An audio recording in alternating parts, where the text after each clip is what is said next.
परिचय। हम जानते हैं कि पशु विषमपोषी होते हैं, इसलिए वो अपने भोजन के लिए दूसरे जीवों पर निर्भर होते हैं। हाँ, पशुओं को भोजन के लिए बाह्य स्रोत की आवश्यकता होती है, इसलिए हम कह सकते हैं कि वो बने बनाए भोजन पर निर्भर होते हैं तथा ये बना बनाया भोजन या तो पौधों से आता है अथवा दूसरे पशुओं से। भोजन के प्रकार के आधार पर पशुओं के भी अलग अलग बहुत से प्रकार हैं। हाँ अंकिता, बहुत से पशु सिर्फ पौधों को जैसे घास या पौधों की पत्तियों को खाते हैं, जबकि कुछ पशु पशुओं को ही खा लेते हैं। बड़ी मछली छोटी मछली को खा लेती है, चिड़िया कीड़े मकोड़ों को खाती है, सर्प मेंढकों को खाते हैं और कुछ कीड़े मरे हुए पशुओं का शरीर खाते हैं। लेकिन जब हम इसे नजदीक से देखते हैं तो पाते हैं कि पृथ्वी पर उपस्थित सभी जीव जंतु भोजन के लिए प्रत्यक्ष अथवा अप्रत्यक्ष रूप से सूर्य पर ही निर्भर होते हैं। पौधे सूर्य की ऊर्जा का प्रयोग करके प्रकाश संश्लेषण द्वारा भोजन बनाते हैं, जो उनके द्वारा जीवन बनाए रखने के लिए प्रयोग में लाया जाता है। दूसरी तरफ पौधे भी शाकाहारी अथवा सर्वाहारी जीवों द्वारा खा लिए जाते हैं और मांसाहारी अपने भोजन के रूप में शाकाहारी जीवों को खा लेते हैं। इस तरह हम देखते हैं कि ये सूर्य की ही ऊर्जा है जो पौधों और पशुओं को भोजन प्रदान करती है। उद्देश्य। इस पाठ के अंत में आप निम्न करने में सक्षम हो जाएंगे। पशुओं में पोषण को समझ सकेंगे। भोजन के आधार पर पशुओं के प्रकार जान जाएंगे। होलोजोइक पोषण को समझ सकेंगे। होलोजोइक पोषण के विभिन्न चरणों को जान जाएंगे। मनुष्य में पोषण को समझ सकेंगे। पाचन तंत्र के विभिन्न अंगों के बारे में जान जाएंगे। मुख द्वार, मुख गुहा, ग्रसनी, ग्रासनली, अमाशय, क्षुद्रांत, बृहदांत्र और गुदा की संरचना तथा कार्य प्रणाली को समझ सकेंगे।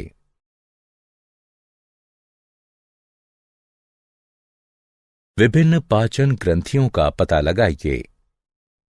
लालारस अथवा लार ग्रंथियों और जठर ग्रंथियों की संरचना और कार्य प्रणाली को समझें।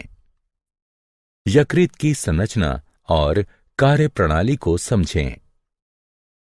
अग्नाशय और आंत्रीय ग्रंथियों की संरचना और कार्य प्रणाली को समझें।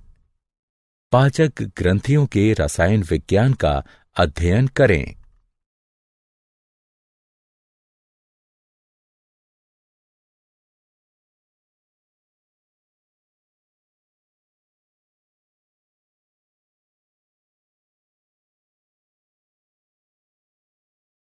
पशुओं के प्रकार। भोजन के आधार पर सभी पशुओं को 3 समूहों में विभाजित किया जा सकता है: शाकाहारी, मांसाहारी, सर्वाहारी। जैसा कि हम पहले ही चर्चा कर चुके हैं, वो पशु जो सिर्फ पौधों को खाते हैं शाकाहारी कहलाते हैं। वे घास, पत्तियां, अनाज, फल या वृक्ष की छाल खा सकते हैं। उदाहरण: बकरी, गाय, भैंस, भेड़, हिरन, ऊंट, गधा, बैल, हाथी, बंदर, गिलहरी, खरगोश, टिड्ढा और दरियाई घोड़ा। ठीक उसी तरह वो पशु जो सिर्फ दूसरे जीवों को खाते हैं मांसाहारी कहलाते हैं, जैसे शेर, चीता, मेढक, गिद्ध, किंगफिशर, छिपकली, भेड़िया, सर्प और बाज। इनके अलावा वो पशु जो पौधों और पशुओं दोनों को खाते हैं सर्वाहारी कहलाते हैं। उदाहरण: मनुष्य, कुत्ता, कौवा, गौरैया, भालू, मैना और चींटी।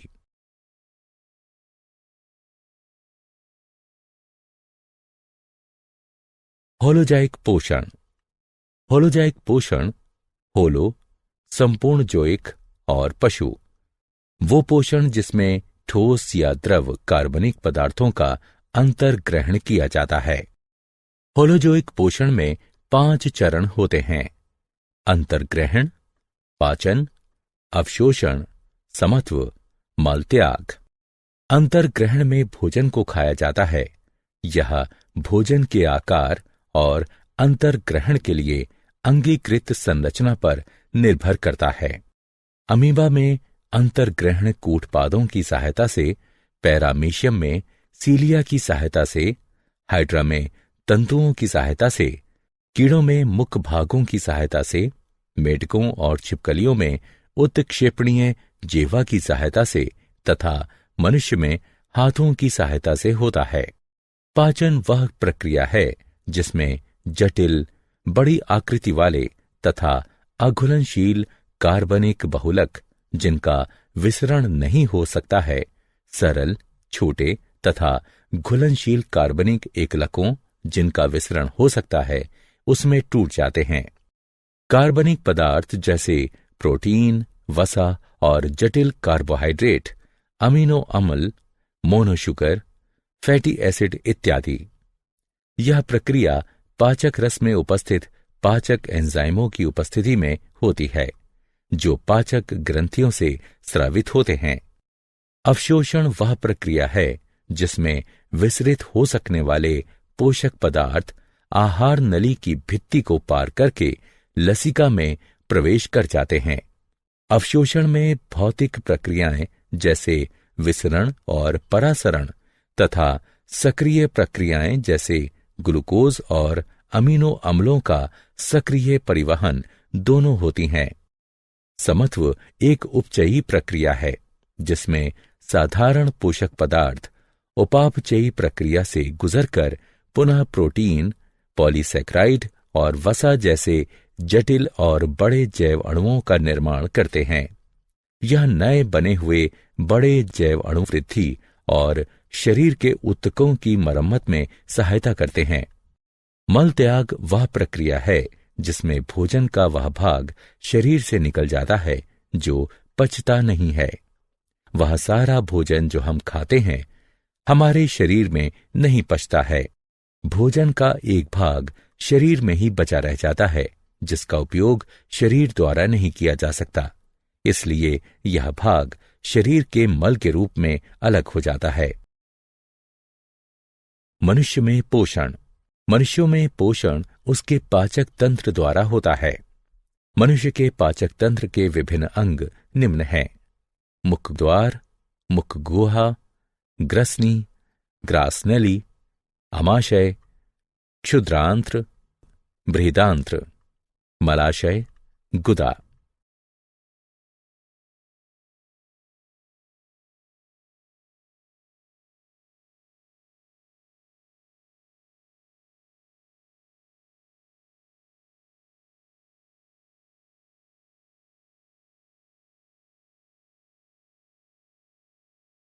मुख द्वार।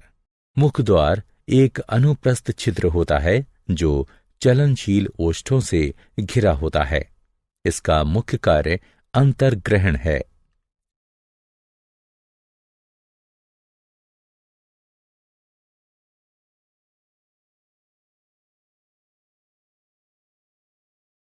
मुख गुहा। मुख गुहा में दो मुख्य संरचनाएं होती हैं, जिह्वा और दांत।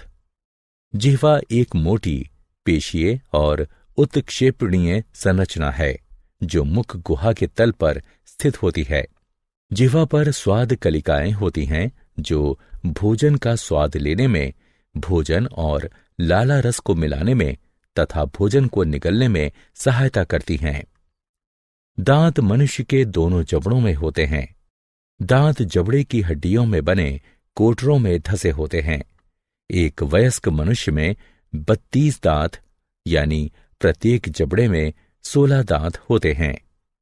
दांत 4 प्रकार के होते हैं: कृंतक दांत, श्वदंत, अग्रजवर्णक और चरवर्णक। प्रत्येक जबड़े में 4 कृंतक दांत होते हैं। ये तेज धार, छेनी की आकृति के और शाकाहारी भोजन को काटने तथा टुकड़े टुकड़े करने के लिए होते हैं। प्रत्येक जबड़े में 2 शिवदंत होते हैं। ये तेज धार, कृपाण की आकृति के और मांसाहारी भोजन को चीरने के लिए होते हैं। प्रत्येक जबड़े में 4 अग्र चर्मवर्णक दांत होते हैं।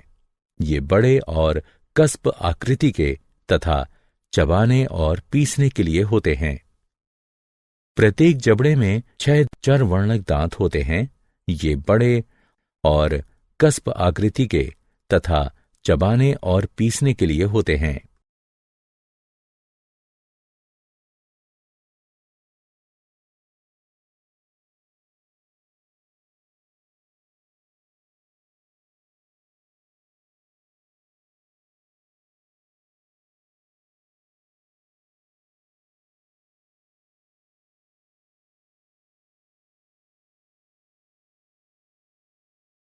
ग्रसनी।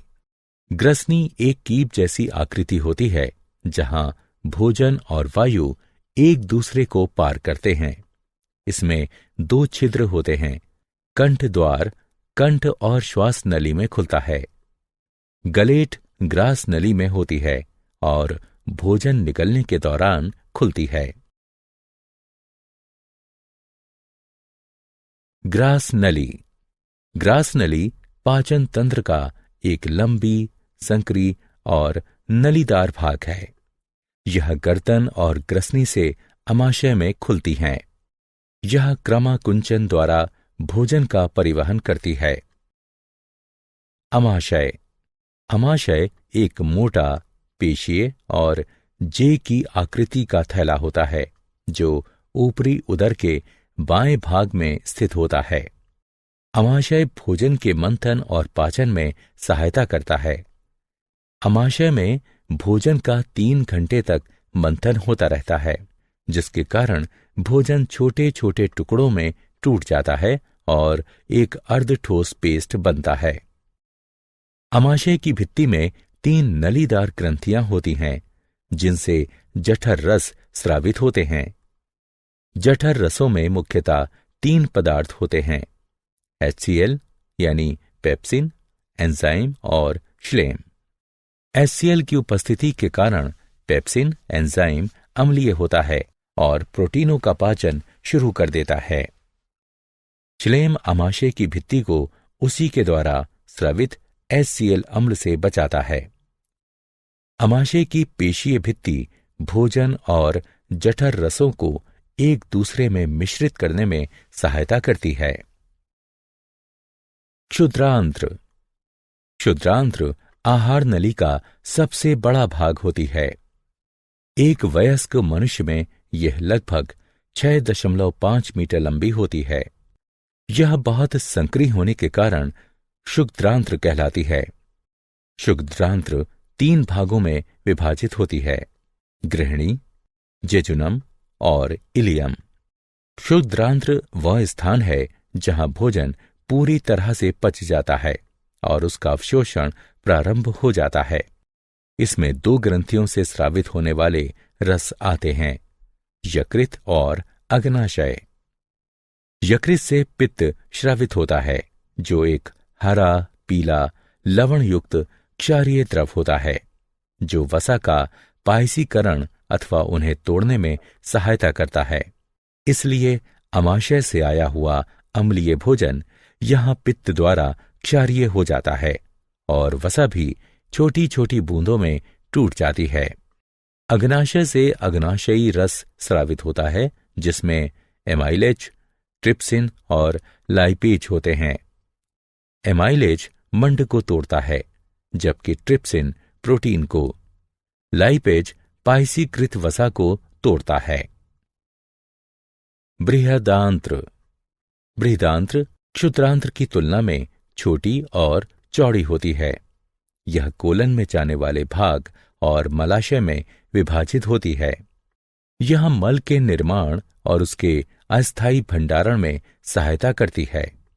अधिकतम कशेरुकियों में कोलन पाचन तंत्र का आखिरी भाग होती है। शरीर से बाहर निकलने से पहले यह ठोस पदार्थों में से जल तथा लवण अवशोषित कर लेती है। मलाशय बृहदांत्र का 6 से 8 इंच लंबा भाग होता है। यह ठोस अपशिष्टों का तब तक भंडारण किए रहता है जब तक वो गुदा द्वारा शरीर से बाहर नहीं निकल जाते हैं। गुदा गुदा धड़ के आधार पर स्थित होती है और पाचन तंत्र के अपशिष्ट पदार्थों को शरीर से बाहर निकालने का काम करती है। पाचन ग्रंथियां। इन अंगों के अतिरिक्त कुछ पाचन ग्रंथियां भी होती हैं जो पाचक एंजाइमों को स्रावित करती हैं। ये पाचक ग्रंथियां हैं लाला रस ग्रंथियां, जठर ग्रंथियां, यकृत, अग्नाशय, आंत्रीय ग्रंथियां। लाला रस यानी लार ग्रंथियां। मनुष्य में लाला रस ग्रंथियों के 3 युग्म होते हैं। इनसे लाला रस या लार स्रावित होती है, जिसमें पाचक एंजाइम टाइलिन अथवा लारिये एमाइलेज होता है। लाला रस नलिकाएं मुख गुहा में खुलती हैं। जठर ग्रंथियां। जठर ग्रंथियां अमाशय की भित्ति में होती हैं और जठर रस स्रावित करती हैं।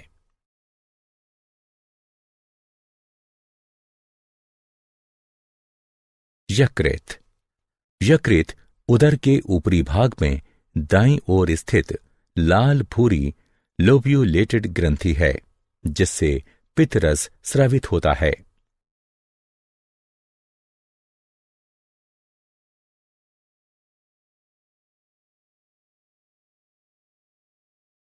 अग्नाशय। अग्नाशय अमाशय के ठीक पीछे स्थित पीले रंग की ग्रंथि है, जिससे अग्नाशयी रस स्रावित होता है। अग्नाशयी नलिका के द्वारा अग्नाशयी रस क्षुद्रांत्र तक पहुंचता है। आंत्रीय ग्रंथियां। आंत्रीय ग्रंथियां क्षुद्रांत्र की भित्ति में स्थित होती हैं और इनसे आंत्रीय रस स्रावित होता है, जिसे सक्कस एंटेरिकस भी कहते हैं। मनुष्य के पाचन तंत्र में कार्य करने वाले एंजाइम। लाला रस में लारिये एमाइलेज होता है, जो मंड को शर्करा में तोड़ देता है। HCl की उपस्थिति में पेप्सिन प्रोटीन का पाचन करता है। पेप्सिन अम्लीय माध्यम में ही सक्रिय हो पाता है। यकृत यानी पित्ताशय का पित्त वसा का पाचन करके उसे फैटी एसिड में तोड़ देता है। यह भोजन को क्षारीय माध्यम में परिवर्तित कर देता है। एमाइलेज मंड को पचाता है। अग्नाशय से ट्रिप्सिन प्रोटीन को पचाता है। अग्नाशय से लाइपेज पाइसीकृत वसा को तोड़ता है। अग्नाशय से दांतों का क्षय। दांतों के क्षय के कारण दंतवल्क और दंत धातु धीरे धीरे मुलायम हो जाते हैं। जब जीवाणु शर्करा को पचाकर अम्ल का उत्पादन करते हैं तो वो अम्ल दंतवल्क के लवण को नष्ट कर देता है और दांतों का क्षय प्रारंभ हो जाता है। भोजन कणों के साथ साथ बहुत से जीवाणु भी दांतों की सतह पर चिपक जाते हैं और दांतों पर मैल के रूप में जम जाते हैं, जिसे प्लाक कहते हैं। लार अम्ल को प्रभावहीन करने के लिए दांतों की सतह तक नहीं पहुंच सकती, क्योंकि दांत प्लाक से घिरा होता है। भोजन के बाद ठीक से दांत साफ करने से जीवाणुओं द्वारा अम्ल का उत्पादन शुरू करने से पहले ही प्लाक हट जाता है। यदि उपचार नहीं किया जाता है तो ये अति सूक्ष्म जीवाणु मसूड़ों को संक्रमित कर सकते हैं तथा सूजन पैदा कर सकते हैं। क्या आप जानते हैं, मनुष्य में वर्मीफोर्म, अपेंडिक्स, क्षुद्रांत्र और वृहदांत्र के जोड़ पर स्थित एक अवशेषी नलिका है। वर्मीफोर्म अपेंडिक्स की लंबाई का बढ़ना और उसका सूजना अपेंडिसाइटिस कहलाता है। जठरीय पाचन में लगने वाला समय भोजन की प्रकृति पर निर्भर करता है। कार्बोहाइड्रेट के पाचन के लिए यह 1 से 2 घंटे का होता है, जबकि वसा के पाचन के लिए 5 से 6 घंटे का होता है। सारांश। आइए हमने जो कुछ सीखा है उसे संक्षेप में दोहराएं। विषमपोषी जीव अपना भोजन स्वयं नहीं बना सकते और अपने भोजन के लिए दूसरे जीवों पर निर्भर रहते हैं। पोषण में भोजन का प्रयोग होता है और इसमें अंतर्ग्रहण, पाचन, अवशोषण, समत्व और मल त्याग जैसे चरण होते हैं। अमीबा सर्वाहारी और होलोजोइक है। अमीबा भोजन का अंतर्ग्रहण कूटपादों की सहायता से भोजन को घेर कर करता है। अमीबा में पाचन अंतःकोशिकीय तथा खाद्य रिक्तिका के अंदर होता है। मनुष्य की आहार नली मुख गुहा, ग्रसनी, ग्रास नली, क्षुद्रांत्र, वृहदांत्र और गुदा से बनी होती है। मनुष्य के दांत हेट्रोडोंट होते हैं। भोजन आहार नली में क्रमाकुंचन गति द्वारा नीचे उतरता है। मनुष्य की पाचन ग्रंथियों में 3 युग्म लाला रस ग्रंथियां, जठर ग्रंथियां, यकृत, अग्नाशय और आंत्रीय ग्रंथियां होती हैं। पाचन ग्रंथियों से पाचक रस स्रावित होते हैं, जिसमें पाचक एंजाइम होते हैं। कार्बोहाइड्रेट का पाचन मुख गुहा में ही प्रारंभ हो जाता है, जबकि प्रोटीन और वसा का पाचन आमाशय में प्रारंभ होता है। पाचन क्षुद्रांत्र में पूरा हो जाता है। क्षुद्रांत्र में ही भोजन का अवशोषण भी होता है। दांतों का क्षय स्ट्रेप्टोकोकस म्यूटेंस जीवाणु द्वारा होता है, जो शर्करा युक्त भोजन में किण्वन करता है और कार्बनिक अम्लों का उत्पादन करता है।